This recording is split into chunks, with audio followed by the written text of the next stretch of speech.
ಶಿರೂರು ಬಳಿ ರಾಷ್ಟ್ರೀಯ ಹೆದ್ದಾರಿ ಗುಡ್ಡ ಕುಸಿತ ಪ್ರಕರಣಕ್ಕೆ ಸಂಬಂಧಪಟ್ಟ ಹಾಗೆ ಗಂಗಾವಳಿ ನದಿಯಲ್ಲಿ ಗ್ಯಾಸ್ ಟ್ಯಾಂಕರ್ ಉರುಳಿ ಬಿದ್ದಿತ್ತಲ್ಲ, ಟ್ಯಾಂಕರ್ ನಲ್ಲಿರುವಂತ ಗ್ಯಾಸ್ ಅನ್ನ ಈಗ ಶಿಫ್ಟ್ ಮಾಡೋದಕ್ಕೆ ಚಿಂತನೆಯನ್ನ ನಡೆಸಲಾಗ್ತಾ ಇದೆ. ಬೇರೆ ಟ್ಯಾಂಕರ್ಗೆ ಶಿಫ್ಟ್ ಮಾಡೋದಕ್ಕೆ ಜಿಲ್ಲಾಡಳಿತ ಸಿದ್ಧತೆಯನ್ನ ಮಾಡ್ಕೊಳ್ತಾ ಇದೆ ಅನ್ನುವಂಥದ್ದು ಗೊತ್ತಾಗ್ತಾ ಇದೆ. ಗ್ಯಾಸ್ ಶಿಫ್ಟ್ ಮಾಡುವಾಗ ಸ್ಫೋಟ ಆಗುವಂತ ಆತಂಕ ಕೂಡ ಇದೆ. ಮುಂಜಾಗ್ರತಾ ಕ್ರಮವಾಗಿ ಜನರನ್ನ ಈಗ ಬೇರೆ ಕಡೆಗೆ ಸ್ಥಳಾಂತರ ಮಾಡುವಂತ ಪ್ರಕ್ರಿಯೆಯು ನಡೀತಾ ಇದೆ. 2 ಕಿಲೋಮೀಟರ್ ವ್ಯಾಪ್ತಿಯಲ್ಲಿ ಅಲ್ಲಿರುವಂತ ಜನರನ್ನ ಜಿಲ್ಲಾಡಳಿತ ಶಿಫ್ಟ್ ಮಾಡಿಸಿದೆ. ಸಗಡಗೆರೆ ಗ್ರಾಮದವರೆಗೂ ಟ್ಯಾಂಕರ್ ಗಂಗಾವಳಿ ನದಿ ನೀರಲ್ಲಿ ಕೊಚ್ಕೊಂಡ್ ಬಂದಿತ್ತು. ಅಂದ್ರೆ 6 ಕಿಲೋಮೀಟರ್ ದೂರದವರೆಗೂ ಕೊಚ್ಕೊಂಡು ಬಂದಿದೆ ಇದೇ ಟ್ಯಾಂಕರ್. ಈಗ ಆತಂಕಕ್ಕೆ ಕಾರಣ ಆಗಿದೆ. ಒಂದು ಕಡೆ ಈ ಟ್ಯಾಂಕರ್ ಅನ್ನ ಚಲಾಯಿಸ್ತಾ ಇದ್ದಂತ ಚಾಲಕ ಈಗ ಆಲ್ರೆಡಿ ಮೃತಪಟ್ಟಿದ್ದಾರೆ.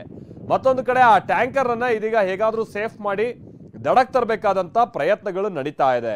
ಬಟ್ ಈಗ ವಿಚಾರ ಅಂತ ಅಂದ್ರೆ, ನೀವು ಲೆಕ್ಕ ಹಾಕಿ, ಹಿಂದೆ ಟ್ಯಾಂಕರ್ ಎಲ್ಲ ಇದೇ ರೀತಿಯಾಗಿ ಸೋರಿಕೆ ಆದಂತ ಪರಿಣಾಮವಾಗಿ ಶಿರಾಡಿ ಘಾಟು ಇಲ್ಲೆಲ್ಲ ಬಹಳ ಸಮಸ್ಯೆಗಳಾಗಿರೋದನ್ನ ನೋಡ್ತಾ ಇದ್ದೀವಿ.